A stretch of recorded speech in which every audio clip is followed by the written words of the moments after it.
Halo, salam sejahtera saudara-saudari terkasih. Kembali lagi di Horor Hore Podcast dan disiarkan langsung dari Oakland, California pada hari Sabtu, tanggal 27 September. Dan sekarang ini hari Sabtu di California jam setengah 11 siang ya. Sedangkan mungkin teman-teman yang ada di Indonesia sekarang sudah larut. Tapi ini semoga menjadi waktu yang tepat untuk bisa kita bersapa Ria.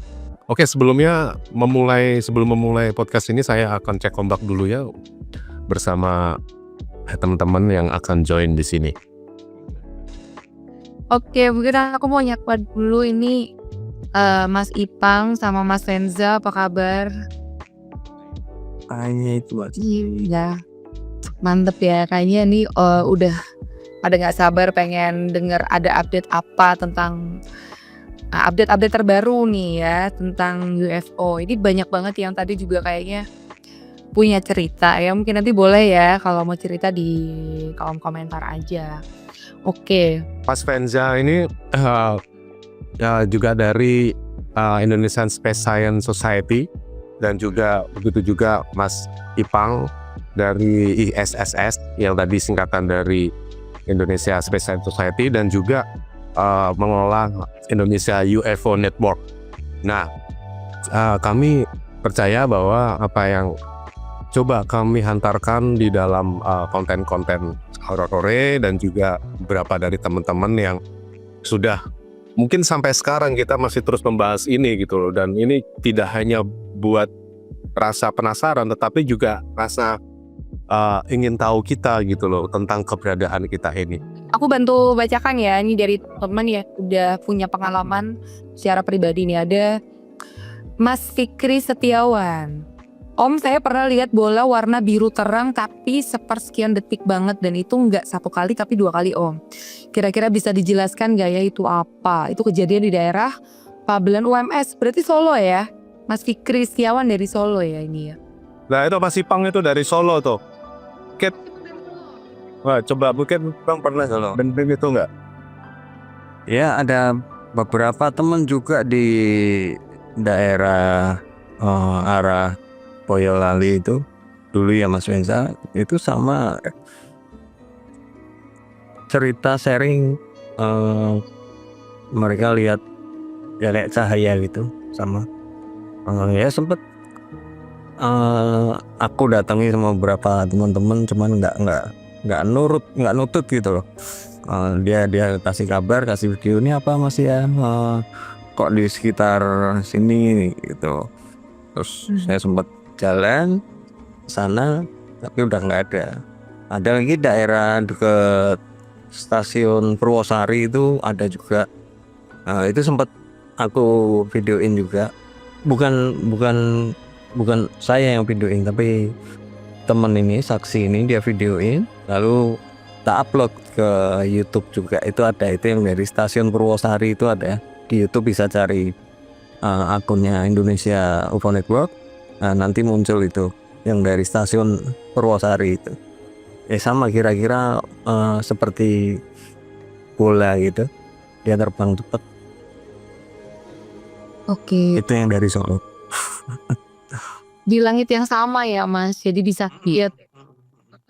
Dan kayaknya semua orang-orang beruntung menurutku sih yang bisa ngelihat ya. Iya. Keren banget sih. Kalau menurut Mas Ipang itu apa ya Mas ya kira-kira ya Mas? Iya, karena informasinya juga nggak lengkap ya. Cuman kan saksi ini kan kita menampung kan, maksudnya tanpa menghakimi istilahnya, tanpa ngejudge gitu. Kita dengarkan, kita terima karakteristiknya, ceritanya apa, tingginya sekian, kecepatannya sekian, seperti itu. Untuk sementara, untuk kesimpulan ya karena kita cek juga pakai flight radar, kita cek pakai aplikasi pengecekan satelit juga nggak sesuai ya. Jadi ya sementara konklusinya ya itu UFO gitu aja. Oke. Mas-mas kalian mungkin izin aku mau nyapa dulu. Ini udah hadir komen Mbak Sarah Wijayanto, selamat malam Mbak Sarah. Aduh, luar biasa nih, rame banget ya malam ini ya. Oke, aku mau bacain juga nanti mungkin dari Mas Ipang sama Mas Tenza boleh menanggapi ya kira-kira apa nih dari Mas Gana. Tadi kita sudah rekap ya Mas ya, ada banyak banget dari kolom komentar teman-teman yang punya experience juga telah melihat atau punya experience tersendiri lah ya. Ya, pertama di Indonesia ya, karena memang di Indonesia kan belum, ya masih ada tapi jarang yang itu kan kebanyakan kita taunya dari TikTok dari barat semua gitu ya. Nah ini coba nih kita yang dari Indonesia ini ternyata banyak banget. Ternyata banyak banget di Indonesia dan malam ini juga aku kayaknya pertama kali aku akan cerita juga kalau aku punya pengalaman waktu kecil. Dulu melihat satu penampakan juga ya, aku nggak tahu itu apa tapi nanti mungkin aku cerita di akhir aja ya. Oke, ini atas nama Arya Sul tahun 2009 di Bekasi malam hari. Ceritanya malam itu dia lagi nongkrong bareng di depan rumahnya sama teman-temannya di pinggir jalan. Nggak sengaja lihat di langit ada cahaya warna hijau melesat diagonal ke arah tenggara, lalu langsung hilang gitu. Tanpa suara, tanpa apapun, udah hilang aja seketika gitu. Nah, dia pikir ini adalah semacam santet ya, tapi entahlah. Rasanya kata dia sih lebih percaya eksistensi alien nih daripada magic. Waduh, kayaknya kita nanti bisa nanya Mbak Sarah ya. Kalau untuk masalah itu kita bukan pakarnya nih, aduh. Oke, mungkin dari Mas Ipang atau Mas Tenza coba kamu. Saya mungkin. Tadi kan warnanya biru, nah ini sekarang hijau nih. Kenapa? Hijau. Warna-warna itu mengidentifikasikan sebuah jenis tertentu, Mas Venza. Ya mungkin kita harus apa namanya, harus selalu terbuka ya, platform yang paling mendasar ketika kita mendengar cerita atau sebuah pengakuan terhadap sebuah penampakan tertentu itu pikirannya harus terbuka dulu, harus dikosong dulu dari mengkategorisasi sesuatu benda menurut impian-impian atau bayangan masa lalu atau pengalaman yang mungkin pernah kita baca atau pernah kita lihat di TV atau pernah kita alami bersama-sama saat menonton film ya. Nah itu sangat mempengaruhi bagaimana cara kita memandangnya. Misalnya nih, tiba-tiba kok ada bola melesat terus warnanya hijau gitu kan ya, atau misalnya ada cahaya warnanya biru gitu. Kalau misalnya cahaya itu paling gampang karena kita harus memahami bahwa lingkungan kita, bumi kita ini sangat padat atau sangat kaya dengan warna dan juga pantulan-pantulan yang dihasilkan baik melalui pantulan atmosfer yaitu udara sendiri maupun benda-benda buatan manusia, misalnya dari cahaya lampu kota, dari cahaya pesawat, dari cahaya yang tadi diungkapkan masih peta satelit misalnya gitu. Nah, memang sangat kompleks ya untuk memahami apakah itu bisa dikategorikan UFO atau bukan. Karena UFO itu ada kata unidentified, artinya sebuah benda yang dilihat yang belum belum bisa diidentifikasi. Nah, jika itu bisa diidentifikasi dengan cepat, misalnya tadi Mas Ipang berbicara tentang kita berusaha untuk mengkombinasikan sebuah investigasi itu dengan peta pesawat, jalur pesawat atau jalur ISS International Space Station atau satelitnya Starlink dari SpaceX misalnya, itu sudah ada petanya dan itu sangat mempengaruhi juga ketika ada penampakan yang tiba-tiba melesat dan seolah-olah bergerak. Bahkan ada cerita juga yang sangat sering muncul itu adalah planet Venus sebenarnya. Planet Venus itu jika dilihat itu seolah-olah mereka planet ini bergerak, padahal ya enggak gitu, padahal ya konstan aja gitu. Dan terlihat sering sekali planet Venus itu tampak sangat terang sekali, maka dikira itu bukan sebuah planet. Nah, penampakan itu tentunya semuanya perlu diverifikasi dengan lebih detail ya. Tentunya mungkin buat teman-teman di sini yang yang punya pengalaman tertentu, yang punya pengalaman unik, yang punya pengalaman yang dikira halu atau dan lain sebagainya, nggak usah khawatir karena memang sekarang Indonesia punya banyak sekali komunitas-komunitas pengamat UFO dan komunitas yang biasa menginvestigasi penampakan yang dianggap anomali di langit. Jadi itu bisa dikomunikasikan. Nah, aku sih berharap lewat forum-forum seperti ini, Mas Garna yang menginisiasi untuk ngobrol-ngobrol, bikin sebuah sharing tentang pengalaman yang bergabung di saat ini, itu mungkin bisa menjadi salah satu titik balik untuk meramaikan atau membuat lebih serius lagi bagaimana sebuah proses investigasi terhadap UFO atau UAP itu bisa lebih dilakukan dengan komprehensif dan empiris. Artinya bahwa Indonesia pun atau dimanapun di belahan dunia manapun itu banyak sekali penampakan-penampakan anomali. Tapi harus diingat bahwa perlu proses investigasi yang komprehensif. Mungkin itu ya, prolognya mungkin itu. Nanti aku tambahin lagi. Ya, tadi memang kadang ketika tidak bisa dijelasin itu memang mungkin kita ya yang hidup di Indonesia itu sangat sangat kentara dengan realisme magis gitu, yang dimana segala apapun itu karena tidak ada referensi, tidak ada suatu hal yang empirik, akhirnya itu dianggap sesuatu hal yang gaib. Itu sangat sering terjadi.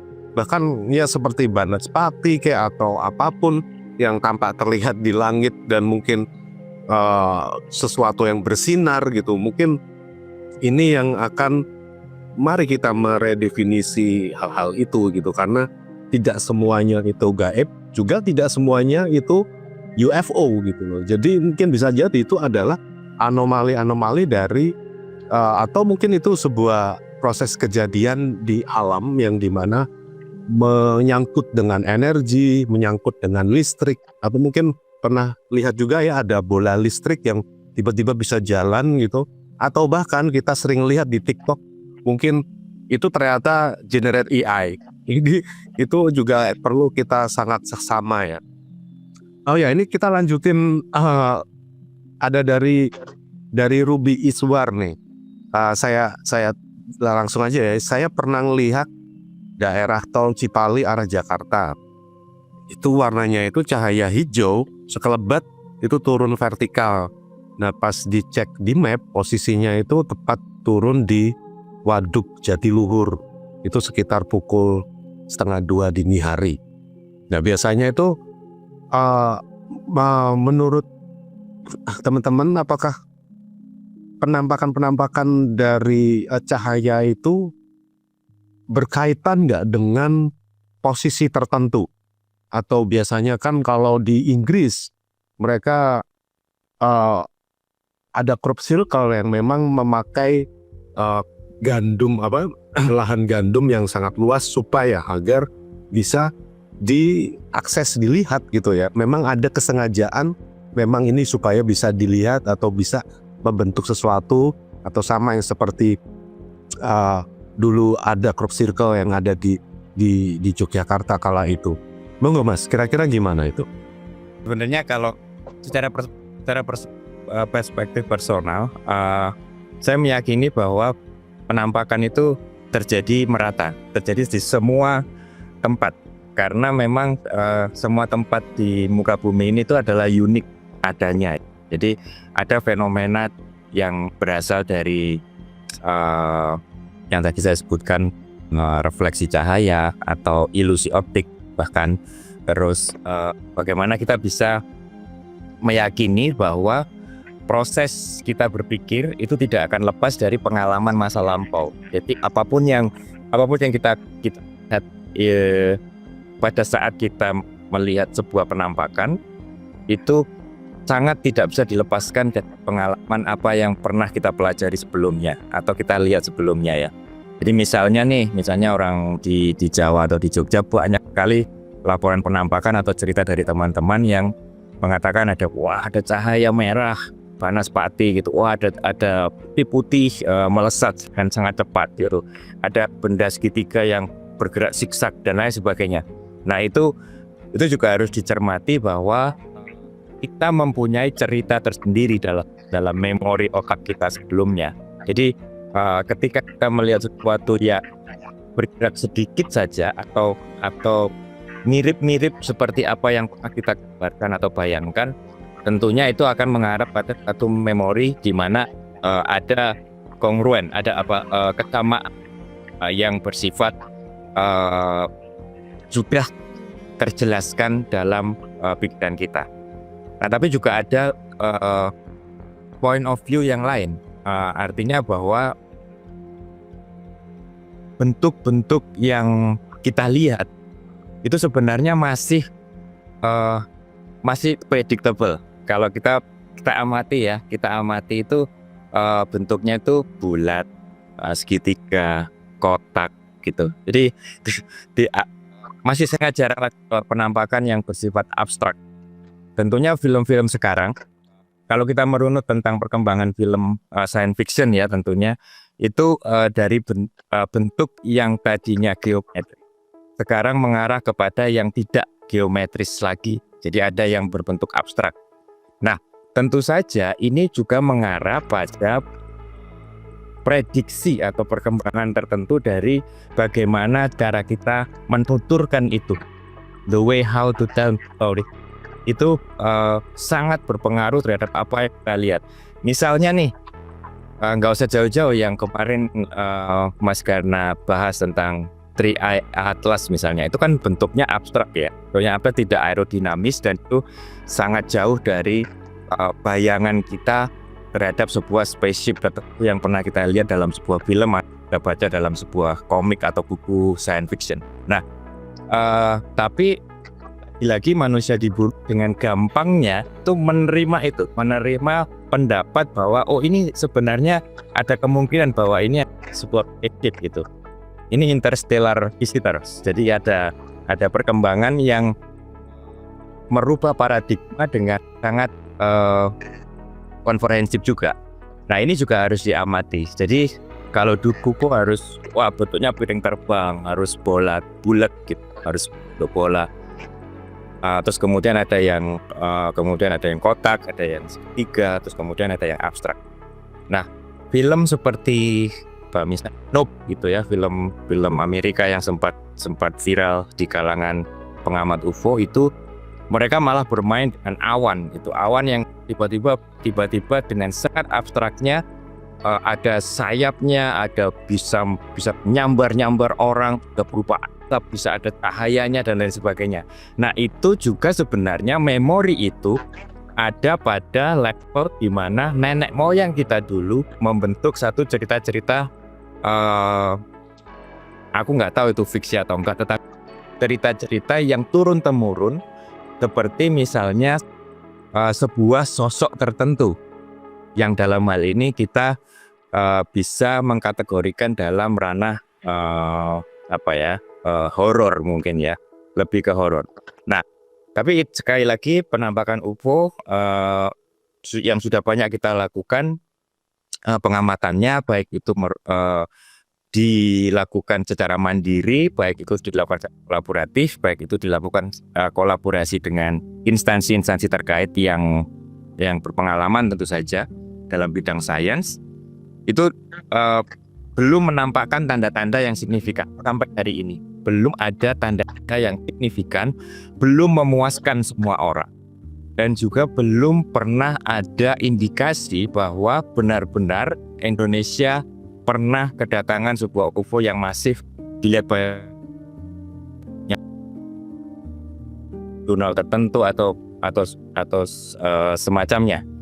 Tetapi cerita-cerita itu hadir, cerita-cerita itu ada gitu. Nah, terus pertanyaannya adalah bagaimana nih cara mengkaitkannya gitu? Yang ini bersifat tidak ketemu solusi jawabannya. Yang satu sangat percaya bahwa itu ada keberadaan akupun ini. Yang kemudian ada Aris ya, kita lakukan saat ini, kita ngobrol sekarang ini, kita share sekarang ini tuh berusaha untuk membuat garis ini semakin tebal. Ini masih sangat tipis sekali, garisnya masih sangat tipis. Jadi antara orang yang ditampaki UFO dengan cerita-cerita yang seolah-olah itu ada, seolah-olah itu nyata gitu, itu garisnya masih sangat tipis sekali. Nah itu bagaimana jembatan ini itu nantinya bisa dipertebal sedikit demi sedikit. Nah ini kalau saya secara pribadi sekali lagi sangat yakin bahwa garis itu akan semakin tebal ya, dengan velocity yang tinggi, dengan percepatan yang tinggi. Jadi saat ini dengan teknologi tadi yang Mas Gana sebutkan AI, terus nggak apa-apa orang membuat cerita-cerita hoax tentang UFO dengan AI itu sebenarnya nggak apa-apa sebenarnya. Itu menggugah society untuk lebih aware lagi terhadap sebuah kejadian yang anomali. Jadi itu mungkin lebih positif. Jadi kita harus pertama tadi yang saya sebutkan, kita harus mengosongkan pikiran ketika kita menerima cerita. Yang kedua, kita harus selalu positif untuk menakluk apapun pendapat itu, apapun point of view itu, sehingga proses untuk mengidentifikasi sebuah benda yang anomali menjadi semakin bisa dilakukan, dan garis itu akan semakin bisa tebal. Kebetulan sudah dirangkum beberapa cerita dari teman-teman juga atas nama Ivan Lande. Dan seumur hidup saya 2 kali ngelihat UFO dan itu jelas banget. Satu berbentuk kapsul, ini menyambung dari penjelasan Mas Hensa tadi ya. Terus satu lagi berbentuk piring terbang. Tapi kalau diceritain ke orang lain tuh, orang lain pikir saya halu gitu. Tuh agak sedih juga sih sebenarnya sih. Udah tuh pengalaman yang berharga ya kalau menurut aku ya. Bisa melihat secara langsung gitu ya. Mau langsung ditanggapi atau gimana Mas? Gitu sih. Nah, tadi yang tentang kapsul ya, atau mungkin lanjut lagi terus habis itu dilanjut Mas Ipang ya. Monggo. Yang atas nama Agus Tiarzan. Dulu zaman saya masih SD pernah lihat ke langit ada cahaya atau mungkin awan gitu ya. Bentuknya berat Tara jarum jam gitu. Dan saya sudah cerita ke orang-orang, ada yang percaya. Ya udah saya nggak pikirin lagi. Mungkin itu pengalaman melihat UFO. Oke. Kita lanjut dulu aja mungkin Mas German. Lanjut dulu aja ya. Ada juga atas nama Fatulazi Abdullah. Saya tidak ingin mengakuinya apa yang saya lihat waktu itu benar apa enggak gitu ya. Tahun 2021 waktu azan maghrib waktu Indonesia Barat di Provinsi Riau. Tepatnya lagi di musola, saya melihat dengan jelas benda terbang berwarna biru. Ini lagi-lagi warna ya Mas. Berbentuk oval. Oh ini relate ya. Melintas di atas langit waktu itu. Dan saya kira ya mungkin ini di dunia ini ada bentuk pesawat seperti itu. Waktu itu dia tidak paham ya mungkin ya. Tetapi antara saya yakin atau nggak yakin gitu, itu beneran atau enggak. Tidak di situ saja, kejadian lagi nih dialami sama beliau ya. Pada saat subuh pagi hari, saat matahari terbit, saya melihat bentuk yang mirip seperti sebuah pohon dan aliran sungai. Ya tentu saja waktu itu saya nggak yakin apa yang saya lihat karena ya dia percaya manusia kan sudah pernah keluar angkasa dan hal-hal itu nggak tahu ya, masih misteri lah, menurut dia ini misteri dunia gitu ya. Tapi ada pemahaman lain dari dia bahwa masih banyak juga yang belum terbaca dan ditemukan seperti Gunung Jabal Waqf yang bahkan sebenarnya sudah dijelaskan di dalam Al-Quran. Ada suratnya nih ya, surat ayat 10 dan 11. Menarik ini. Lalu ada juga, ini menarik ya, dan ada juga dari Unmi Hani, atas nama Unmi Hani. Tahun 2017 saya lihat dengan mata kepala sendiri, pernah melihat objek aneh mirip pesawat terbang di daerah Kusdik Infantry. Waktu itu saya tidak terlalu peduli ya karena kondisi udah di atas jam 10 malam. Tapi sekarang jadi kepikiran, tuh benda apa ya? What apa nih kira-kira? Iya, ada banyak ya. Tapi nanti ini ya, kayak ada banyak cerita yang mungkin teman-teman mau menceritakan, nanti bisa langsung aja di kolom komentar. Maksudnya di kolom komentar dalam ini ya, karena takutnya kalau bisa juga di live Instagram ini nanti akan kita compile. Karena kami asumsikan bahwa ketika teman-teman yang sudah mau menceritakan ini sudah bisa dibaca oleh publik ya, karena banyak diantaranya yang masuk di DM saya pribadi itu jauh lebih panjang dan jauh lebih dramatis sehingga itu tidak bisa saya ceritakan secara publik karena mereka yang menceritakan ini saya juga perlu untuk meminta izin di antara mereka yang untuk bisa dipublikasikan, atau barangkali kalau memang itu menyangkut nama pribadi atau sebuah kota, bisa kok itu nanti bisa kami ganti nama Anda, atau mungkin kotanya juga akan kami samarkan. Karena ya kami sangat sadar ya, tidak semua orang itu bisa menceritakan ini dengan secara publik, karena ini ya bisa jadi seperti beberapa yang tadi sudah diceritakan oleh Cindy. Di antara mereka memang mereka tidak ingin dianggap gila gitu. Tapi kalau membahas hantu kok malah itu nggak apa-apa. Oke, monggo Mas Ipang kira-kira mungkin bisa merespon ini yang dari yang berbentuk kapsul tadi, terus kemudian ada yang bentuknya spiral, terus kemudian menariknya sekarang kan ya tidak hanya di Jawa tetapi juga di Sumatera, di Riau, atau saya juga pernah dengar di Sulawesi, bahkan di Papua. Saya pikir dengan adanya letak-letak itu, mungkin barangkali letak tersebut, spot itu mengandung sesuatu, atau mungkin seperti yang pernah kita dengar di Vortex Line, bahwa memang adanya sebuah pengaruh-pengaruh dari geospasial, pengaruh elektromagnetik yang mungkin barangkali belum bisa kita uraikan. Monggo silakan Mas Ipang. Kita mute dulu ya yang lainnya. Iya, makasih.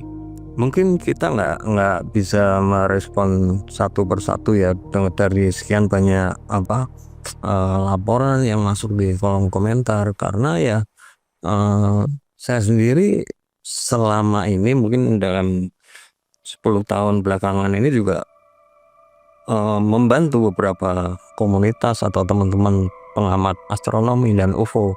Mereka punya laporan-laporan tentang anomali atau fenomena, itu bahkan dilengkapi dengan dokumentasi gitu, lengkap dengan detailnya, date, time, location-nya gitu. Bahkan dengan informasi yang sangat lengkap itu kita bahkan masih kesulitan untuk memverifikasi sebenarnya apakah ini misidentifikasi ataukah true anomaly gitu.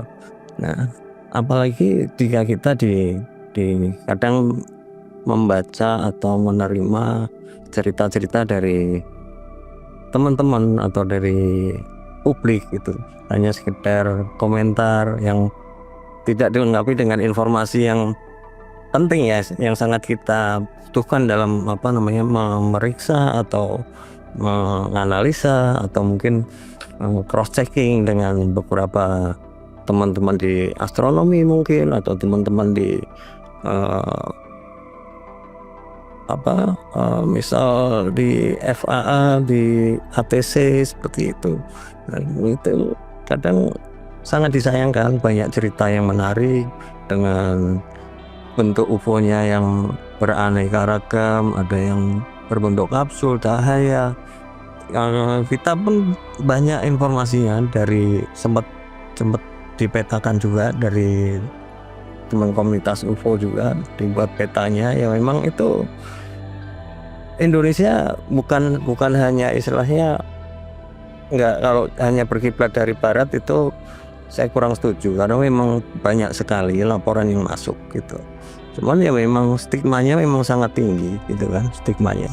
Kita mau cerita takut dianggap nggak waras atau diketawakan, tapi kalau kita ngomong horor seolah-olah itu normatif, jadi kayak paradoks gitu ya, paradoks. Padahal sebenarnya banyak sekali Dan kenapa sekarang kalau di Amerika, di tempat Mas Karna sekarang, laporan dari publik itu memang sedikit agak dikesampingkan, karena laporan-laporan yang sekarang lebih dipertimbangkan itu kan laporan yang dilengkapi dengan data perangkat keras gitu kan, dari pihak militer terutama kan, dengan laporan radar, dari data canggih, dengan dari FLIR, dari satelit seperti itu. Nah, itulah makanya mereka mendorong transparansi. Apakah ada dugaan penutupan, upaya cover up seperti itu untuk menutupi informasi-informasi terkait UFO ini, karena diduga ada seperti seperti penyalahgunaan, karena UFO ini banyak dibicarakan memiliki energi yang sangat besar gitu, energi yang bisa dipakai oleh banyak orang. Nah, itu diduga kan hanya dipakai oleh kelompok tertentu, maka informasinya itu disembunyikan. Nah, sekarang mereka berusaha mendorong transparansi, adanya upaya dugaan-dugaan cover up itu di kalangan militer mereka, karena ya yang selama ini kita ikuti juga story-story atau buku-buku semua kan dari barat, semua cerita dari UFO ini kan. Tapi ternyata kita di Indonesia juga banyak, dan kita berusaha mendalami juga ke cerita-cerita lokal, seperti Pak Yudi waktu kemarin juga mempresentasikan tentang metal buga spare itu kan. Nah, itu dikaitkan dengan kisah-kisah seperti Banaspati seperti itu, dan nyambung dengan warna-warna itu tadi. Kenapa kok warnanya ada hijau merah? Karena ya secara ilmunya kita sekarang, kalau merah itu mungkin dia mengandung oksigen misal gitu, ada kandungannya yang tinggi. Kalau kuning mungkin dia kandungan besinya tinggi mungkin ya kan, lalu kalsium atau sodium. Dan bahkan kemarin Pak Yudi menceritakan, berhipotesa bahwa ada dugaan memiliki kandungan tanah jarang yang sangat tinggi, tapi istilahnya smart kemarin kalau ingat, smart metal ya. Iya, kurang lebih seperti itu ya. Nah, itulah itu yang sekarang sedang diperebutkan ya, rare earth itulah, tanah jarang itulah. Dan dugaannya seperti itu kira-kira. Yang germanium itu ya Mas ya? Iya, ada kandungan germanium juga itu. Ya, sekarang itu kan dipakai untuk MIC, Military Industrial Complex kan. Dari bahan-bahan seperti binokular itu kan juga dari elemen-elemen langka juga gitu.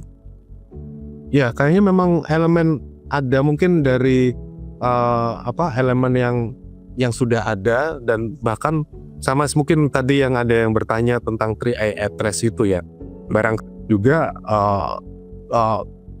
kandungan dari benda tersebut itu juga memiliki sesuatu yang tidak ada di bumi gitu ya. Tapi ketika itu hanya melintas, tapi ada yang saya yakini bahwa itu menyimpan sesuatu yang bisa mengaktifasi ya. Entah itu mengaktifasi, terutama yang kemarin kita membahas itu 3i Atlas, itu ada spekulasi bahwa itu bisa mengaktifasi DNA sampah kita atau junk DNA. Jadi ada non-coding DNA ini yang dimana hanya tertidur lama di dalam tubuh kita, dan ketika itu teraktivasi, itu akan juga memberi potensi banyak terhadap tubuh, terhadap kita sebagai manusia yang ternyata kita memiliki banyak kemampuan yang tertidur itu gitu. Nah, itu seperti yang kemarin dibahas sama Mas Venza, itu dengan adanya aktivasi DNA itu akan sangat membantu sekali dalam perkembangan medis misalnya, terus perkembangan bagaimana kita bisa mengetahui penyakit di dalam tubuh kita gitu. Sehingga apa yang akhirnya nanti yang kita bahas tidak hanya penampakan UFO, namun akan bisa lebih jauh lagi atau bahkan lebih dalam, mungkin dalam konteks spiritual. Ekstraterestrial yang kita pahami itu tidak hanya seperti yang ada yang populer sekarang ya, seperti Grey yang dimana dengan mata besar, dengan kepala besar seperti itu, tetapi ada banyak ras-ras bintang ekstraterestrial yang bertautan dengan manusia, dan kenapa mereka memberi sedikit ciluk kepada kita ini. Tidak semuanya memberikan informasi itu dengan terang agar kita diberi ruang eksplorasi gitu, diberi ruang eksplorasi, diberi ruang imajinasi. Dengan imajinasi itu akhirnya akan membentuk, akan meningkatkan kemampuan kita sebagai manusia bahwa imajinasi itu tidak hanya sekedar imajinasi tetapi juga bisa diwujudkan. Atau misalnya kenapa Nikola Tesla yang bisa dengan penemuannya, dengan Albert Einstein dan berbagai hal. Dan nantinya kita akan membahas juga dengan peran para channeler. Mereka ini kenapa tadi saya membahasnya ada keterkaitan dengan spiritualitas, karena nanti ini para channeler ini memberikan mereka melakukan komunikasi melalui channeling yang banyak kan di antara mereka itu channeling dengan ekstraterestrial, misalnya seperti Dolores Cannon, terus Barbara Basic dan lainnya, yang dimana memberikan terutama Dolores Cannon ya dengan terapi hipnotesisnya itu sudah hampir ratusan atau bahkan ribuan pasiennya yang menyatakan mereka itu diantaranya itu memiliki memori terhadap kehidupan di luar bumi. Tubuh manusia ini adalah kendaraan ya, dan jiwa kita ini akan terus melakukan perjalanannya setelah kematian. Nah, itulah kenapa saya menyangkutkan dengan spiritualitas yang nanti kapan kita akan membahas lebih lanjut. Sebenarnya ini kejadian di aku sendiri waktu itu. Cuma sampai hari ini aku sama kakakku waktu itu berdua, kita tuh nggak pernah cerita sama siapa-siapa, karena ya itu tadi takutnya nanti dianggap gila gitu, maksudnya dianggap halu nih ngomong apa anak kecil gitu kan. Jadi aku kalau boleh sedikit cerita, nanti mungkin masih teman-teman juga boleh menanggapi. Waktu itu aku masih SD, terus kejadiannya tuh di depan rumah, posisi tuh mati listrik. Kalau zaman dulu kan PLN mati listrik agak lama ya, berjam-jam gitu. Dan aku ingat itu tuh jam-jam 9, jam 10 malam mati listrik. Pada waktu itu tahun berapa ya, mungkin 97, 98 gitu aku masih SD. Anak-anak kecil tuh pada main keluar.